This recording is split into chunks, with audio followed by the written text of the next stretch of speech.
Since this is the task force first official meeting, I'd like to remind everyone that the members are Deborah Ball, Vince Cerf, Vicki Chandler, Bob Groves, James Jackson, Carl Lineberger, and Jerry Richmond. Our NSBO liaisons are Reba Bandadubai and Matt Wilson. We also supported by Mateo Munoz and Christina Moranto in the NSBO office. John Fenimore and Amy Burke in NCSES and Celeste Carter in EHR serve on the team as subject matter experts. Thank you all for your participation. Our task force purpose is to explore the opportunities and challenges facing students, workers, businesses, and educators involved with the skilled technical workforce and identify ways we can help. Since our formation of the November 2017 meeting, our group has worked with the Committee on External Engagement to determine our next listening session site, which will focus on the skilled technical workforce, as you heard in yesterday's EE session. We look forward to the insights we will gain from visiting Macomb Community College, located in the heart of the U.S. auto industry in Warren, Michigan. I would also like to add that last week, as the STW Task Force Chair, I testified before the House Subcommittee on Research and Technology on innovations in STEM mentoring, training, and apprenticeships. The purpose of the hearing was to highlight how participation in mentoring, training, and apprenticeship opportunities impact STEM science students and could address the growing need for the skilled technical workforce and skilled technical workers. In my testimony, I highlighted key points and recommendations from NSB's latest policy statement.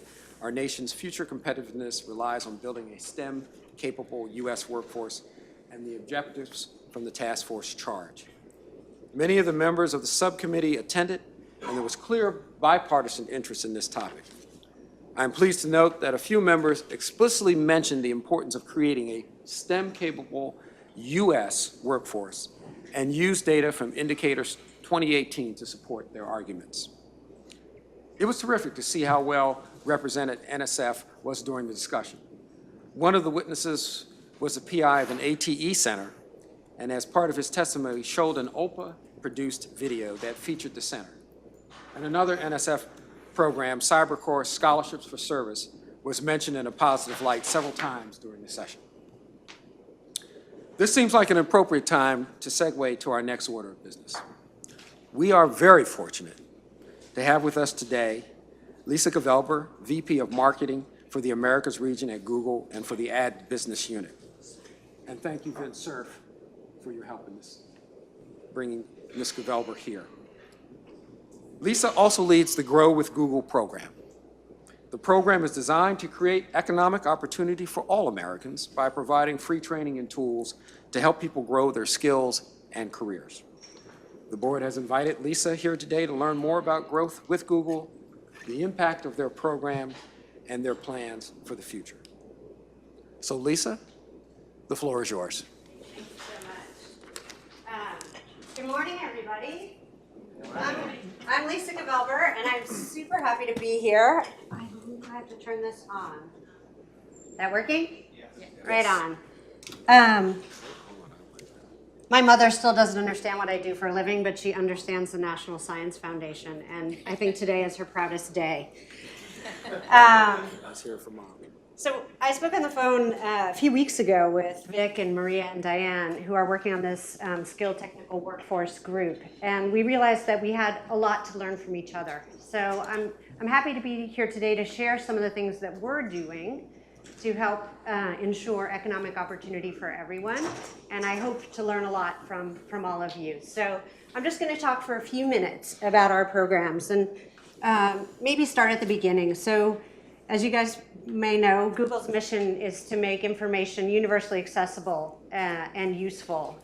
And throughout time, we've seen the amazing things people can do with information at their fingertips, with technology at their fingertips. And all of the efforts you're going to see today are efforts consistent with that mission, which is when you put information and technology in people's hands, they do amazing things.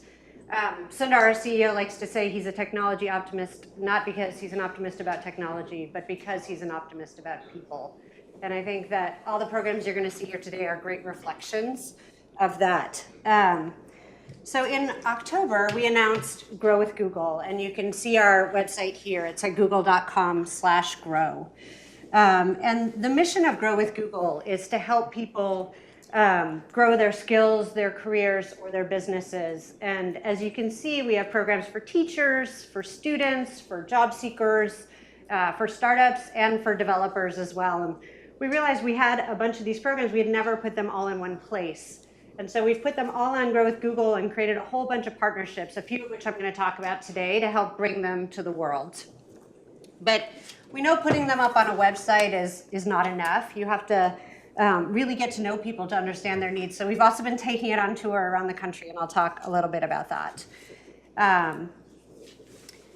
The Pew Research organization published that only 37% of Americans believe that their children will be financially better off than their parents. We find that to be an astonishing figure, and that's why we've started thinking about some of the ways technology can play a role to affect that. And so today I'm going to talk about 3 specific programs that are part of Grow with Google. I'm going to talk about an IT support professional certificate we've created. I'm going to talk about an applied digital skills program we're bringing to middle, high schools, and community colleges. And lastly, I'm going to talk about something we like to call Google for Jobs, which is using our core product of search to help people get jobs. So let's start with the IT support professional certificate. This program really came out of some of our own learnings and needs. We have a lot of technology and a lot of technologists at Google, but we also have a lot of people like me who absolutely know nothing about technology and who need help. Who need tech support of any sort. These are the folks who come, and if you can't get on the internet or you spill your coffee on your laptop, which I've done before, they come and help you fix it, right? And we're lucky at Google, we have lots of these people, but we were having trouble finding enough qualified candidates. And when we took a step back, we realized that qualified doesn't mean having a 4-year college degree. This is actually a job for people who are great problem solvers, right? But it's not about having a college degree. It's about learning the specific skills of being a tech support person. So we partnered with an organization called Year Up, and we brought in a bunch of low-income students, and we gave them an apprenticeship, we gave them 2 internships, and then we gave them some scholarships to get a 2-year associate degree. I think the typical graduation rate of a 2-year degree is somewhere around 13 or 15%. We're 2 years into this program, and 87% of these students are on track to finish their degree and join Google. And through this program, what we realized is these IT support skills are very teachable, and you can create real paths to jobs. So we decided to expand the program and make it available not just for a handful of students, but for everyone. This is key for a few reasons. One is every organization uses computers and needs people who can fix them. There are 150,000 unfilled jobs in tech support in the US right now. And it's predicted that these jobs will grow 10% over the next 10 years, which is much higher than the national average for most jobs. So there's a lot of open jobs. There's a real need for these folks, and it's going to continue to be a big and important field. And it's a great way to make a living. The median income for these jobs is about $52,000 a year. This is a great way to start a career for someone who doesn't have a college degree. So what is the program we created? We took Googlers, and they created 64 hours of online video content, and then 60 hands-on exercises so that people learn troubleshooting and networking.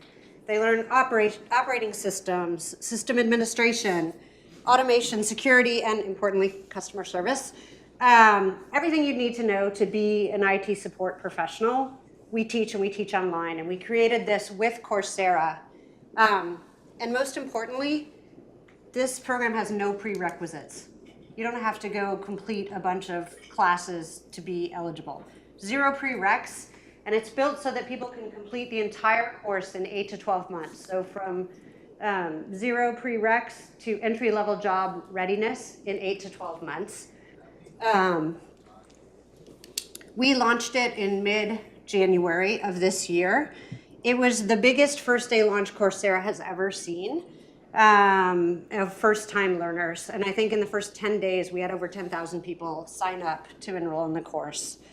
We're also providing some financial assistance to folks so that they finish. And most importantly, this is the thing I think I'm most excited about, we signed up employers.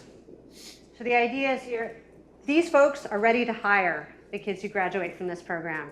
You can go to this program and know you can come out and get a job. You can see there's a whole variety of employers in a whole variety of locations, right? You don't have to be on the East Coast, West Coast. You can be anywhere pretty much. Even at Google, we have 21 offices around the country. We are hoping to hire a lot of these students. So our hope is that the combination of these hands-on exercises that we're providing, there's a bunch of inspirational things also on the website where Googlers and others talk about their career paths and talk about their career and what they do every day and why they're excited about it. And then the idea that you'll be instantly connected, if you want to be, to a whole bunch of employers who've already recognized the certificate and are looking to hire people makes us super encouraged about this program. So that's the first program I wanted to talk about. We just launched it, but we've based it on things that we've done at Google already and are pretty excited about. So the next program I wanted to talk about is we call Applied Digital Skills. So not everyone's going to want to be a tech support specialist, but we believe to be job ready in the US now and in the future, you have to have some fundamental digital fluency. And we know that half of 18 to 24-year-olds say that school has not, they don't feel like school is preparing them for the world of work. And we also know that only one in three Americans will get a college degree, right? So we wanted to make sure that if we were going to provide digital skills to help people be job ready, that we went to the middle and high school level and community college level to provide those skills, because most kids weren't going to go to college to get them. So we created this program called Applied Digital Skills, and we created it with teachers because, as we all know, teachers know best. So we had 260 teachers consult with us to help create the curriculum, I believe across 39 states, and also help us make sure that we were going to meet the state standards that were needed so that we could offer this to everyone. I kind of love this program because it's teaching technology, but in a way that's also teaching life skills. So I'll give you a few examples. Unit 5 is my favorite unit. I wish I had had it as a kid. Unit 5 is about making good decisions with your money. But along the way, it teaches you how to use a spreadsheet, right? Nobody's born using a spreadsheet. Somebody's got to learn somehow. And we figure the best way is with a real life experience. So for middle schools, maybe you're interested in getting a mobile phone, and there's all those very confusing mobile phone plans. So we teach you how to set up a spreadsheet comparing the different plans and think about the data and sort it. If you're in high school, I think the example is buying a car. So we teach you how car loans work. We teach you that lowest monthly payment may or may not be the best way to make that decision. But we teach you to put a whole bunch of data, go out to the internet, see what cars cost, see what car loan rates are, put all the data in a spreadsheet, sort it, and think about what's the best decision for you. That's just Unit 5. That happens to be my personal favorite. But there's all kinds of skills, and it's real pragmatic things. Some more work pragmatic, so budgeting, planning an event, making a presentation, writing your resume. Some more life skills focused, but all along the way, really kind of fun and kid-oriented exercises. As you can see in both of those examples, those are kind of real things kids might be thinking about. And then the idea of the program is to get these kids these hands-on experience in a fun way that also gives them life skills, and eventually also potentially get a certification in productivity software, so they can show that they can use presentation software, they can show they can use spreadsheets and word processing. And that's something they can put on their resume that differentiates themselves from other candidates. We started this program this past semester, so this fall. I think we have over 100,000 kids already enrolled across think, over 40 states. This is kind of what the program looks like. And then we have tons of teacher education. So we have all kinds of ways teachers can tap into and use it. It's kind of Khan Academy style in terms of their video lessons that come with activities. The activities are done in the classroom with the teachers overseeing students who get to collaborate together, working on the various projects. We did get the ISTE Seal of Alignment this year, which we're very excited about. And we've got our first attempts at a certification program in the works. It's in beta right now. We're hoping to launch it this summer. And you can see there's a bunch of folks already posting online how excited they are to be certified for these tools. So we've started these programs, but it's definitely not about us, and we can't do it alone. So we've created some really astounding partnerships. I think the biggest one we have right now is with Goodwill.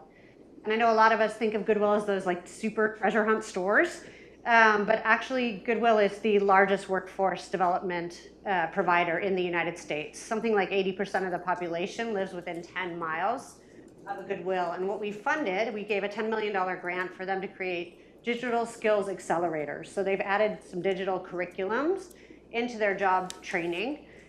Through this grant, they will train over 1 million people in the next 3 years. And we're also providing 1,000 volunteer hours from Google employees to help with the program.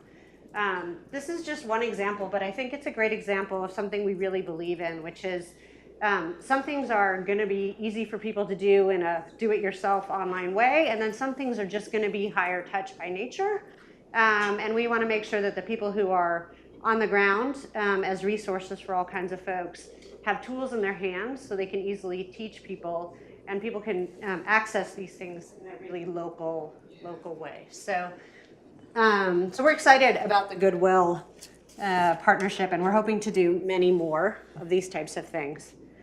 And then the last example I wanted to share is something that we call Google for Jobs. And about 1 in 2 job searches starts with search, like with a Google type search.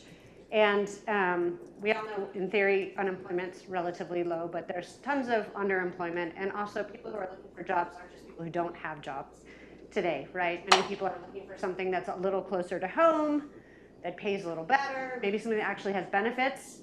And so we did a lot of work to understand, what do people really want when they search for a job, and how can we make job search smarter and better to meet their needs? So we've created something in our own search property, which anytime you type in a query that looks like a job query to us, we pop up an immersive experience, and I'm going to show you a teeny bit of what that looks like. But you can also do it on your own phone. So this query is for retail jobs in the DC area.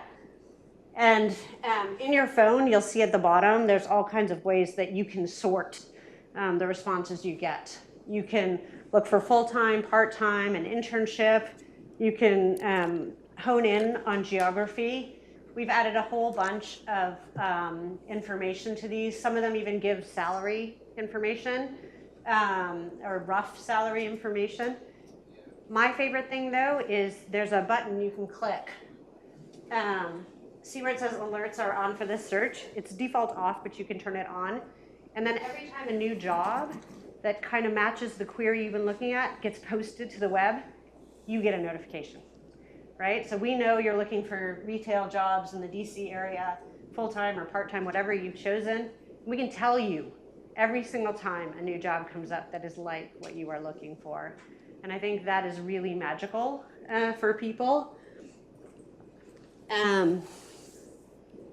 So not only have we connected tens of millions of Americans with jobs since we launched this feature, and like I said, it just automatically comes up. You don't have to know where to go. You just have to type something that looks like a job search query into Google. We've more than doubled the number of employers who show up. We just cleaned out the whole process, made all the data work, and we also got a lot smarter. So if you put in, say, this says retail jobs, but let's say I put in sales representative, of course we're going to show you jobs that say sales representative in the title, but we're also going to show you jobs that say sales associate, because we've gotten smarter that those are the same things, or software engineer and software developer. Believe it or not, a lot of job sites, one of the biggest problems is that if you don't get the words exactly right, you actually get 0 responses, or you get some responses, but you don't know you're seeing all of the possibilities.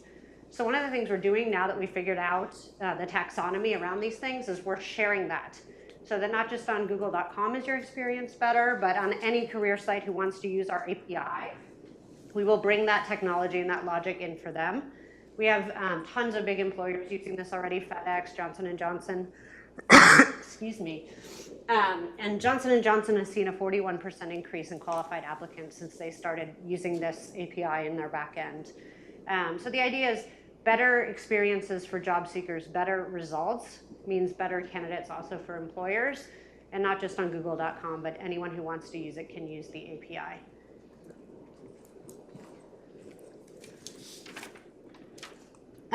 So that's just a few of the programs that we're doing in Grow with Google.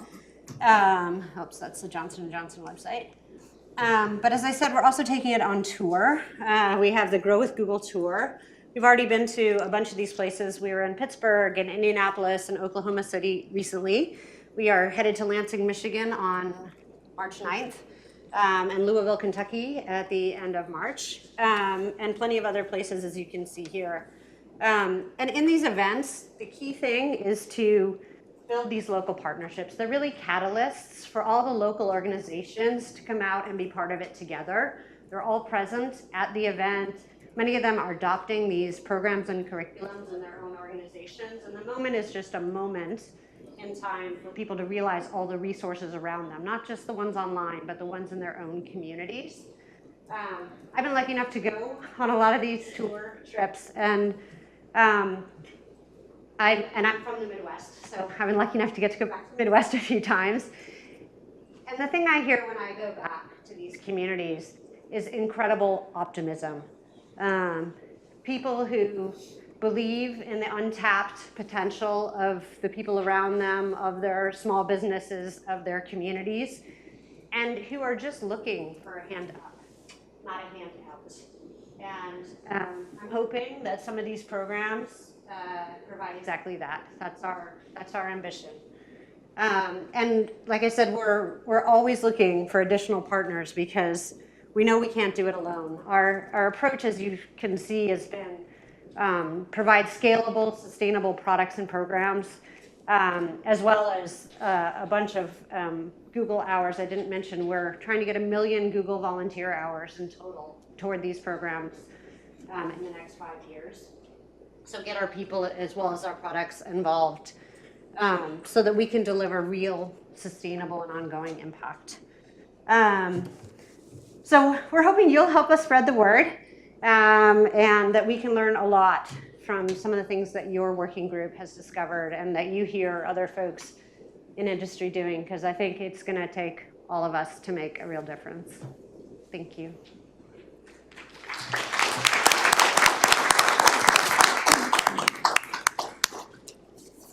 Lisa, incredible presentation. Just wow. Well, you definitely are out there making a difference. I'm going to open this up for questions now from the board, but I'm going to start with the first question is, I know you went out and you recruited this first cadre of people coming in. And in many of the areas, one of the key gatekeepers in all of this are high school counselors. And a lot of high school counselors have the notion or bought into the notion of just kind of one track. What's your plans or any thoughts of engaging high school counselors so that they have a palette that they can offer students in terms of options and careers, and they can know more about this program or programs like this? I'm so glad you asked that, actually. We've learned that going to school systems is not a quick scale project. It's kind of the opposite. It's interesting, one of the programs I didn't talk about here, but that is also part of a program is called the Dynamic Learning Project, and it's also for school systems, middle schools primarily. And The idea is to better equip teachers and make them feel comfortable teaching tech by putting mentors on the ground in schools. So we have a tech mentor in 50 schools around the country right now in 11 cities. And those tech mentors help each teacher in the school build technology into their curriculum. And I met one of these tech mentors. I met one in Pittsburgh not long ago, and it was fascinating to me. So she's no technology background, but she was influential in the school. She had been at the school for 10 years and people trusted her. And so people were comfortable saying to her they didn't know how to do things and accepting her help. And so she was helping them because we taught her, and she also had access to other resources through us, help the other teachers. I know this isn't what you're asking, but I think one of the things we've learned through that process is that finding a few forward-leaning folks who are well-trusted and well-regarded in the school systems is our best path in to spreading the goodness. This is about winning hearts and minds, right? And you do that one person at a time. We can provide lots of resources, and the whole idea of all these curriculums is that they're inherently scalable, right? We've made it so that video plays and the teachers have instructions about the activity, and they can adapt it. They can make it work as they see fit. But I think counselors are an important resource. And if you guys have any suggestions on how to get to counselors at scale, we are so open to that. But our approach has kind of been find influential, forward-leaning folks in the schools and let them be the allies and connectors to get folks engaged. But any ideas you have on helping us connect counselors would be great. Oh, Panch. Thank you, Lisa. That was an awesome presentation and great work, so thanks. So I have a couple of things that I wanted to share with you. One is, on the counselors front, all the universities do work with student counselors in high schools. So in the interest of recruitment, so that might be a nice pathway for you to get access to counselors through the university folks that work with them. The second thing that I was going to mention to you is, you're doing the great work with teachers being, equipped with this, the digitalness. You might want to think about working with teachers' colleges at universities, because that's where teachers are being trained, and they will welcome your association. So that might be something that you might want to think about as doing also. The third thing I was going to tell you is the commerce authorities of all the states are very interested in upskilling, in finding jobs and so on for their, so you might want to interface with the Commerce Authority. I'm happy to do it in Arizona for you if that's of interest. So that's a great avenue by which you can get more scaling of all of this done and reach into this. And the last one, which I want to suggest to you, is community colleges.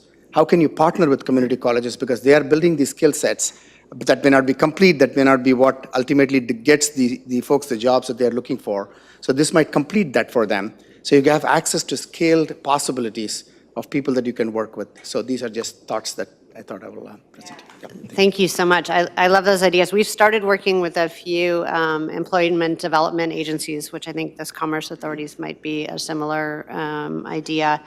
And it's great when you can partner with the people on the ground whose mission is to upskill. It's really complementary what we can do together. I think someone here actually works at one of the schools of ed, so maybe they could give us advice on teacher colleges at some point, because I love that idea, and we need to tap into that. Maria. Yeah, Lisa, that was just fantastic and inspirational.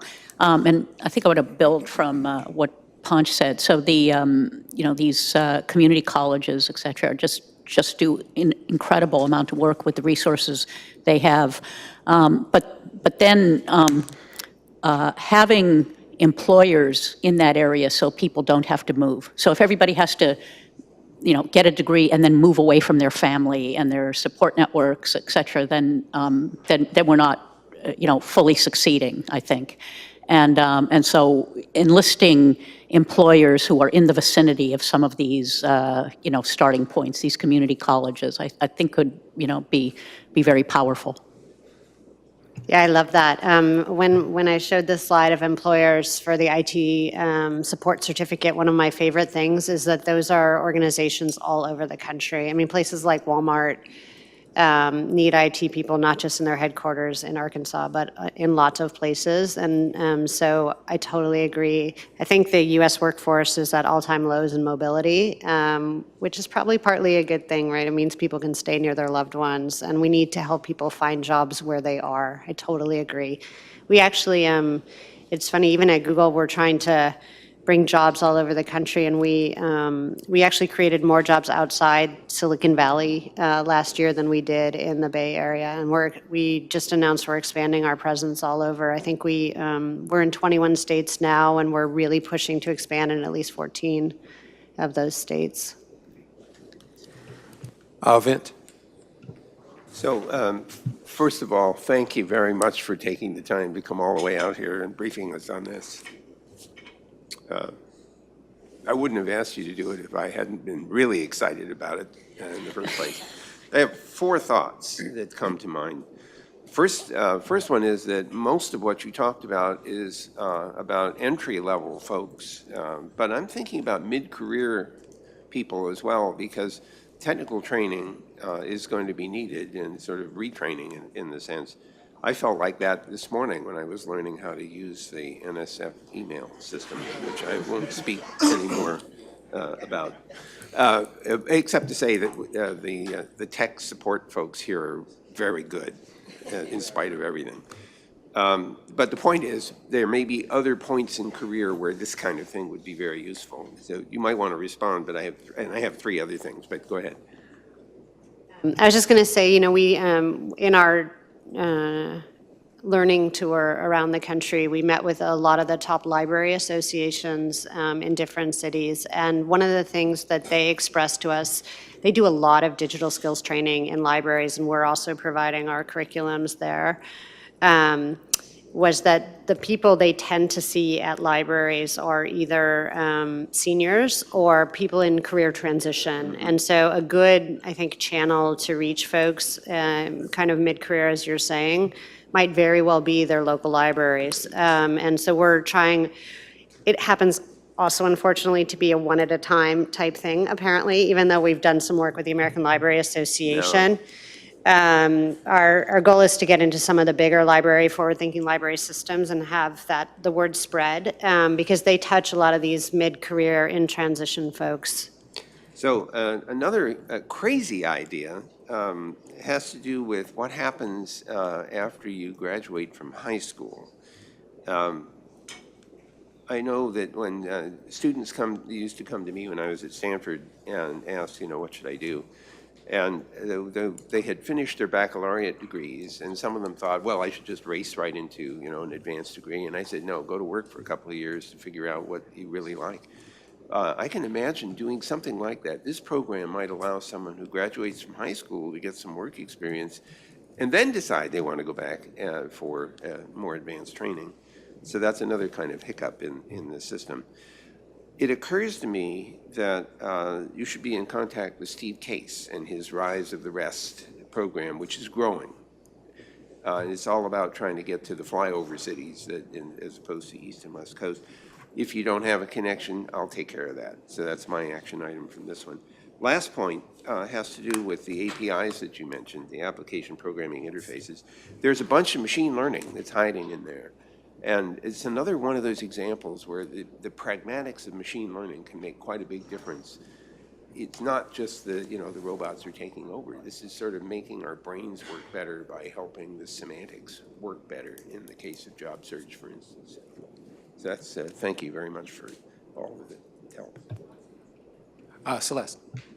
So just a quick one. I'd like to reiterate community colleges really are a linkage that you need. But I'd also like to say counselors are great, but if you think about the broader set of people that can influence students, I saw a term just recently in a project report I was reading, career influencers. Who are actually the influencers of students?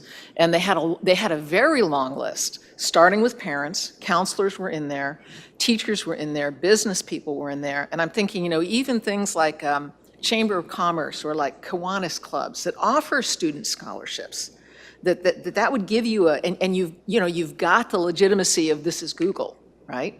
So I think, a lot of times people will go in and they'll say, well, we should be able to influence parents. And they're like, parents will say, well, who are you? We want our student to go to a 4-year program, and this is really the way they're going to be successful. And there are lots of different ways to do it. Another one would be to think about expanding the sort of terminology would be on-ramps and off-ramps for students. So let's say you finish and you can go get a job at Walmart. My guess would be, having looked at this from the area of biotech in the Bay Area, a lot of employers there are more than happy to take someone in an entry-level position, and if they see them as being important to the company, they will then pay them, allow them to have a flexible job schedule to go complete, whether it's an associate degree, a 4-year degree, even master's degree. So that would be another one to think about as you keep expanding offerings, because I'm guessing the programs are going to continue to grow. I hope so. That's certainly the intention. We gotta make these ones work. We have a lot to learn still, but that's the intention. I love this idea of career influencers. We've been doing a little thinking too about how we can help people make good career choices, because some of that is an information problem, and we tend to be good at solving those. So we have some thoughts about how we might be able to provide tools for that too. Anelia. I too thought it was a wonderful presentation, really inspirational. But I have a question, and maybe I missed it in your talk because I was going off at tangents each time you said things, which was very nice. Do you have any compilation or even ballpark numbers, ballpark sort of statistics about how you are reaching various minorities? I mean, women, social I can see you're going for, but, because we do know that at a much higher level, we're seeing fewer women, for example, go into computer science. Do you see this? Where does it set in? And do you feel that you could possibly stop that just by training programs like this? I'm not sure these programs will fix the women in computer science issue, although I wish they would. We've built these programs deliberately to be accessible for everyone. That was the core premise, is that almost all of it is free. And there's financial aid for the few things that do cost money, like the Coursera program. And the partnerships that we're building are really to make sure that we reach into communities of most need. Goodwill not only helps very low-income communities, they do a lot of work with veterans and disabled folks. And we have partnerships with people like the 4-H to help in rural America. So we're deliberately making the partnerships for folks who may not naturally have a lot of these resources at their fingertips. That's the way we're making sure that it's for everyone. But you haven't compiled any kind of statistics. No, we don't. We're too early in some of them to have meaningful statistics anyway. And for the school programs, we don't keep any data on students. Yeah. Are there any more questions from the board? Well, let me end on just one final note and one final question. I noticed in your slide you had all those partners, and that was really good. But I consider one more partner, and bear with me, and that would be the federal government. And let me tell you why. Particularly in some communities like the intelligence community, in a lot of places they hire a lot of workers who don't necessarily have a 4-year degree. Particularly, for example, at NSA, about 40% of the workforce that works in cybersecurity does not have a 4-year degree. However, they have special requirements for people who have to come work there. And you talked about life skills, and I think that's extremely important as well as the technical skills. So one thing I would say to you is they are grappling with how do we keep this pipeline of people coming in, and obviously people who can obviously pass certain qualifications. And I would say there are a number of people, and we can talk offline, who'd be very interested, because besides teaching these folks at the high school level or below the skills that they need that can go into that segment of the workforce, there are some certain life skills that they would love the younger generation to know because for some of the issues that they have to deal with, they have people later in life who can help them, but unfortunately, they did something when they were 16 years old, and that just negates their ability to be able to help out. So. Oh, Deborah? Well, just one comment, since you mentioned about teacher education and professional development. I mean, there are many things that have come up that are obviously related, but I think one thing is also considering how teachers in general are educated to have a much more robust idea of the worlds toward which they're educating children. I think it's probably very likely that schools are reinforcing and reproducing very narrow ideas that are also producing inequality in the way that teachers are conceiving of that, but schools are reinforcing that. So there's maybe part of a larger campaign to have a much more variegated sense of the world that children are growing up to work in without such status hierarchies, but are actually acknowledging life skills and the kind of resources that young people need. It would actually improve the entire K-12 curriculum. But I think that is something that teachers have conceptions of that are reinforced, that if there are ways for you to connect, and we can talk more about that offline if you like. Yeah, I would love that. And I think for us, the way we learn is we pilot things. So we'd love a partner to pilot something like that with. And I think we have some thoughts too around career decision-making. So maybe we could work together on that. Well, if there aren't any more questions from the board, I want to thank you on behalf of the board for coming all the way here, you and your colleagues. Fantastic. Vint, thank you again for your involvement here. Celeste, thank you for all you do with ATE and keep pushing. We're behind you. And so thank you very much, Madam Chair. Turn that back over, the floor back over to you.